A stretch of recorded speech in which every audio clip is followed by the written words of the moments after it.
I got so much motherfucking design on right now. Break it down, bring it back, make it clap. I got 3 old thoughts, new block, where that bitches on my line. Assalamualaikum warahmatullahi wabarakatuh. Halo semuanya, kembali lagi bersama saya Wahyu Ayuda. Wahyu di mari, ada Wahyu, mari kita nonton channel ini. Gaskeun. Halo teman-teman, pada pertemuan kali ini saya akan membahas materi tentang budaya manajemen pengetahuan organisasi. Langsung saja kita ke materi yang pertama, yaitu ada konsep budaya manajemen pengetahuan.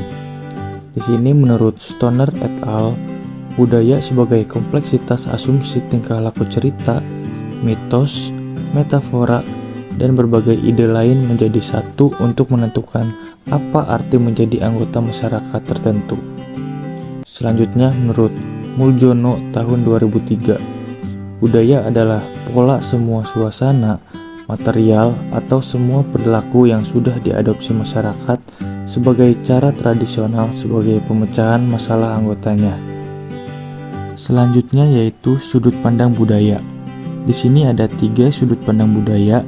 Yang pertama yaitu budaya merupakan produk konteks pasar-pasar di tempat organisasi beroperasi, peraturannya yang menekan, dan sebagainya. Yang kedua, budaya merupakan produk struktur dan fungsi yang ada dalam organisasi. Misal organisasi yang tersentralisasi berbeda dengan organisasi yang terdesentralisasi. Dan yang ketiga, budaya merupakan produk sikap orang dalam pekerjaan mereka. Hal ini berarti produk perjanjian psikologi antara individu dan organisasi. Lalu selanjutnya, manajemen mencakup beberapa poin. Yang pertama, mengkoordinasikan sumber daya manusia, material, dan keuangan ke arah tercapainya tujuan organisasi yang efektif dan efisien. Yang kedua, menghubungkan organisasi dengan lingkungan luar dan menanggapi kebutuhan masyarakat. Yang ketiga, mengembangkan iklim organisasi di mana orang dapat mengejar sasaran perseorangan dan sasaran bersama. Yang keempat, melaksanakan fungsi tertentu yang dapat diterapkan, seperti menentukan sasaran, merencanakan, merakit sumber daya, mengorganisir, melaksanakan, dan mengawasi. Dan yang terakhir, melaksanakan berbagai peran antar pribadi informasional dan memutuskan. Selanjutnya yaitu ada pengetahuan. Pengetahuan adalah keseluruhan kognisi dan keterampilan untuk memecahkan masalah dengan kapasitas melakukan tindakan efektif, efisiensi, dan rasional. Lalu, budaya manajemen pengetahuan menggabungkan ketiga konsep budaya, manajemen, dan pengetahuan. Secara konseptual, budaya manajemen pengetahuan bertolak dari anggapan dasar. Di sini Hofstede dalam Geraha tahun 2005 berpendapat terkait anggaran dasar. Yang pertama, budaya adalah kolektif mental program. Jadi, budaya dapat diprogramkan atau dimanajemeni atau pula berbasiskan pengetahuan. Dan yang kedua, nilai bisa berubah dan budaya bisa berubah atau diubah, atau bahkan sudah tentu sebagai proses budaya. Manajemen pengetahuan meliputi fungsi dan kegiatan proses budaya. Selanjutnya, pada materi ini, manajemen pengetahuan berpusat pada manusia.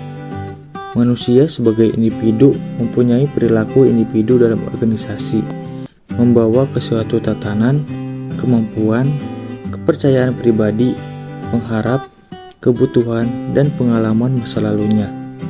Lalu, perilaku individu dalam organisasi menawarkan tantangan dan kesempatan bagi manajer, membantu dan memperbaiki kualitas individu dengan menunjukkan manajer bagaimana memberi kuasa orang-orangnya merancang melakukan perubahan dalam organisasi.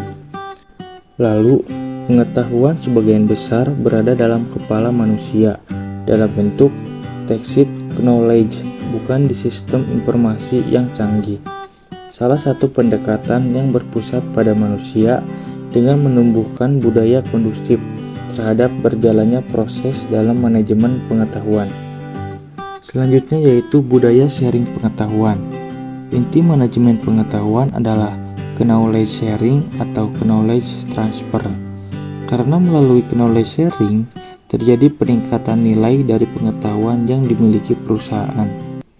Seseorang yang melakukan knowledge sharing tidak akan kehabisan pengetahuan yang dimilikinya, akan tetapi justru dapat melipat gandakan nilai dari pengetahuan apabila sudah dimiliki dapat dimanfaatkan banyak orang. Budaya knowledge sharing merupakan budaya yang perlu ditumbuhkan dan dirangsang dalam perusahaan yang ingin menerapkan manajemen pengetahuan yang efektif. Selanjutnya yaitu ada unsur budaya sharing pengetahuan. Yang pertama ada peran kepemimpinan. Ialah berupa kemampuan merumuskan visi, keterlibatan langsung, pemberian dukungan, dan advokasi. Yang kedua, budaya perusahaan yang memberi iklim kepercayaan dan keterbukaan. Yang ketiga, adanya kemauan pimpinan organisasi untuk mempromosikan knowledge sharing dan kolaborasi. Yang keempat, perusahaan menghargai knowledge, pembelajaran, dan inovasi. Dan yang terakhir, kemampuan organisasi dalam mengeksekusi proses transformasi dengan mulus dan efektif. Lalu materi yang terakhir ada 7 variabel yang berpengaruh terhadap kesuksesan organisasi yang terangkum dalam 7S menurut MC Kinsey. Yang pertama yaitu ada shared values, yang kedua ada struktur, yang ketiga ada sistem, yang keempat ada style, yang kelima ada staff, yang keenam ada skill, dan yang terakhir ada strategi. Oke semuanya, mungkin itu saja pembahasan materi yang dapat saya sampaikan pada kali ini. Terima kasih kepada teman-teman yang telah menonton video ini. Semoga bisa bermanfaat ya bagi kita semua. Oh iya, jangan lupa like, komen, dan subscribe ya, supaya bisa tambah semangat lagi bikin kontennya. See you next content, bye.